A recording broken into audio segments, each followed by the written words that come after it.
played a huge part in my footballing life, without doubt. And one of those huge areas was that he used to take me to watch games of football. Before we left Hillingdon in London, or Middlesex anyway, he used to take me on a Saturday to watch a game of football, and that was because he was playing in it. He was playing for Slough Town or Hillingdon Borough or Hayes, one of those clubs. And then when we moved to Suffolk, when I was about 6 years of age, he would take me to different games at different times, which slowly built up to taking me to see the nearest professional club, which was Ipswich Town Football Club, which at the time was a terrific club. It's always been a fantastic club, but under Bobby Robson, and it was a whole, not a day out as such, because it probably took us about an hour to drive from Bury St Edmunds to Ipswich, but we parked on the sort of outskirts of town where there was loads of other football people parking their cars, and then we'd have the 10 or 12 minute walk down to Portman Road, and I would have my wooden box that I used to stand on because we were on the terracing, so that gave me an extra sort of 12 or 18 inches so that I could see the game. Lovely, and most of the time it was just Dad and myself. Sometimes there was a friend of Dad's, and his name was Peter Thurl, and one of Peter's sons, either Simon or Mark, sometimes both of them. So there was anything between Dad and me, and two dads and a total of three sons between the two dads would go and watch.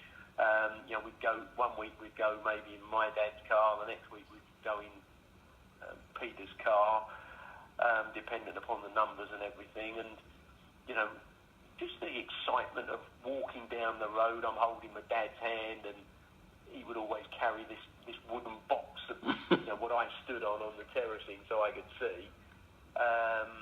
And often we would queue up at the turnstiles, because there was big queues to get in, and we always stood kind of on the northeast corner it was of Portman Road, where it gave me a really good view sort of diagonally across the pitch.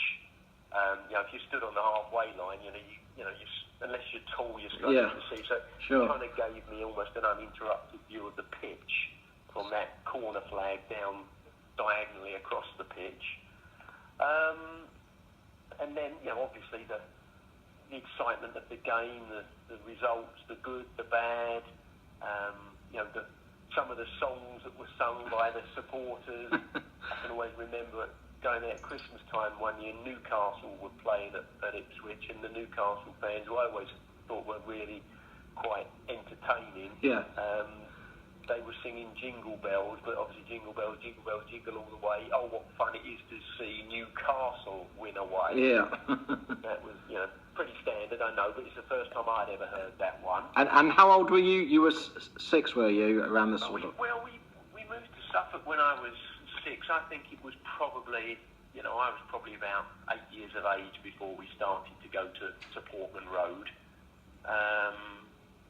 Around about that, obviously it's a bit of a blur, really, all that. No, sure. And were you an Ipswich fan at that stage because of your dad, or did your dad make you become an Ipswich fan? Well, my dad was born in Chelsea, so my dad was a big Chelsea fan. So as a kid, the team I followed was Chelsea, to be honest, and the dream was to play for Chelsea in England.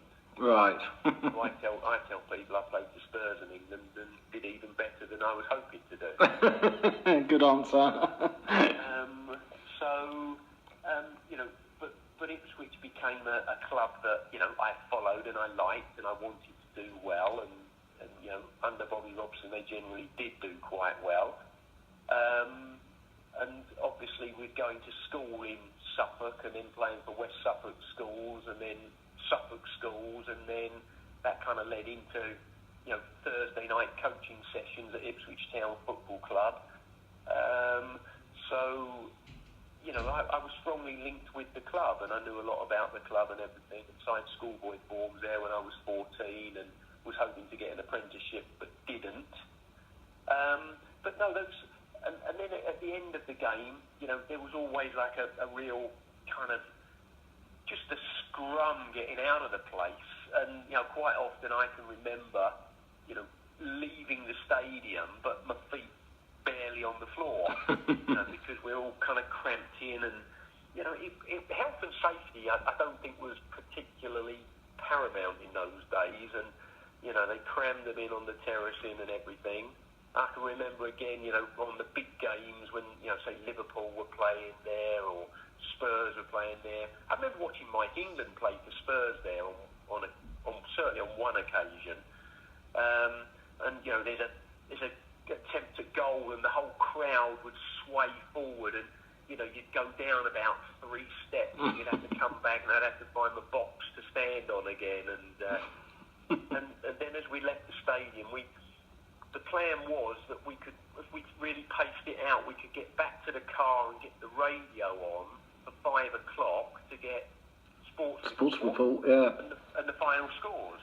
Now, quite often these days, the game doesn't even end by 5 o'clock, does it? Yeah, no. The game used to kick off at 3, and it used to finish by, at the very latest, 4:45. Yeah. Half time was like 7 or 8 minutes. Yeah. That was all. Yeah. And again, walking back to the car and kind of discussing the game, and then listening to the results, and then driving back the best part of an hour home, and talking about the game, and then the other results, and who had won and who had lost, and what the league table looked like, and was just a complete escape from normal life, I think, to some extent, I can almost say. Yeah, no, I can relate to that. And we used to get home, and Mum and my sister would ask if we'd had a great time, and it'd been brilliant. I didn't even know why they were even bothering asking. It was brilliant. Yeah. Because I'd spent from probably something like about 1 o'clock with my dad in the car to 6 o'clock when we got home, and it'd all been about and around and watching football.